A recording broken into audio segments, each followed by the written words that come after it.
Hi, it's Steve from Ready Garden. So today we are going to be fermenting some onions. Let's get to it. All right, first, here's a list of ingredients and items that you will need.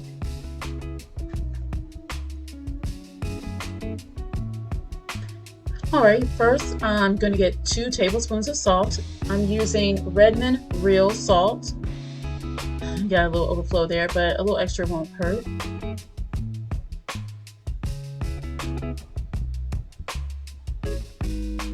Next, I'm going to go ahead and mix in the water so that salt can dissolve in the water. 2 cups of water right there. I'll add a 1/3 cup later. And now I'll stir it up. Next, I'll add sliced onion to the jar. This is a medium to large size onion that I'm adding to the jar. And this is the jar that I will be using, of course, for fermenting the onions.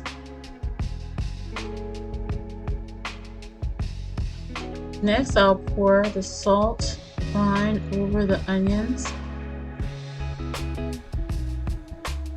I'll add a little bit more water, plus I'll get the salt that's at the bottom of that measuring glass. We want to ensure that the salt water brine does cover the onions.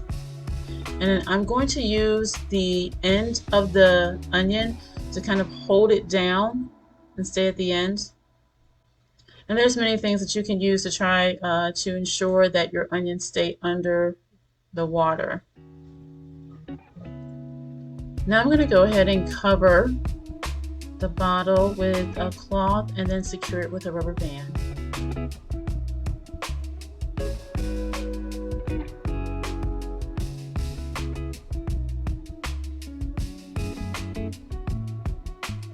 And it looks like, yes, the onions are staying under the water. All right, next we'll go ahead and label. We want to make sure that we include all the ingredients in our fermentation, and we want to include the date that we started the fermentation or the date we're going to conclude it. All right, so it has been 5 days. I'm going to go ahead and take that lid off. Doesn't smell bad at all. Now I'm just going to go ahead and separate or remove all the onions. That top one that was helping to hold the onions down, I'm not gonna use that one. I'll probably just compost it. All right, so now I'm going to filter this broth or fermentation brine into a larger jar because I'm going to use this as a broth and I'm gonna add more fermentation brine or liquid to it. I'm gonna keep this broth in the refrigerator.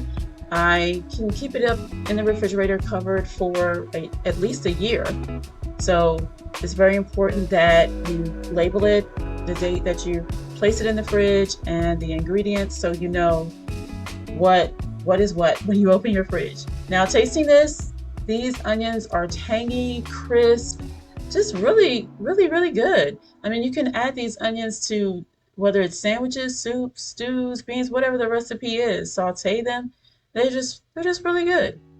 So I hope that you guys make these at home and enjoy your fermented onions when you make them. Take care.